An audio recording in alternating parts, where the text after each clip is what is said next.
எனக்குன்னு ஒரு ஏதோ ஒரு இடம் கொடுப்பீங்க, அது இருக்குல்ல. என் மனைவிக்குன்னு ஒரு இடம் இருக்குன்னு உங்க சட்டத்துல இடம் இருக்குல்ல. என் பிள்ளைக்குன்னு இத்தனை இருக்குன்னு இருக்குல்ல. அது கிடைச்சா எனக்கு போதும்.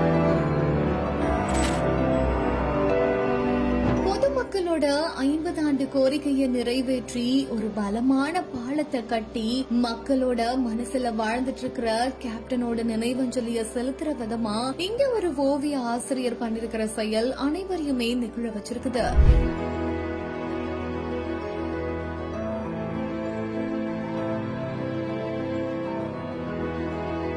கள்ளக்குறிச்சி மாவட்டம் திருக்கோவிலூர் அடுத்த சிவனார்தாங்கல் அப்படின்ற ஒரு கிராமத்துல ஓவிய ஆசிரியரா வேலை பாக்குறவர் தான் செல்வம். இவரு கேப்டன் விஜயகாந்தோட 1ஆம் ஆண்டு நினைவு நாளை முன்னிட்டு ரிஷிவந்தயம் தொகுதி மக்களோட 50 ஆண்டு கோரிக்கையான மேம்பாலத்தை மணலூர் பேட்டையில கட்டி கொடுத்த நம்ம கேப்டன் விஜயகாந்த் அவர்களுக்கு அவரு கட்டின பலமான மேம்பால மாதிரியாக ஒரு சின்ன மேம்பால மாதிரிய செஞ்சு அந்த மேம்பால மாதிரியில மார்க்கரை இணைச்சு அதன் மூலமா கேப்டனோட படத்தையும் வரைஞ்சு அவ்வளவு இமோஷனலா அஞ்சலி செலுத்திருக்காரு.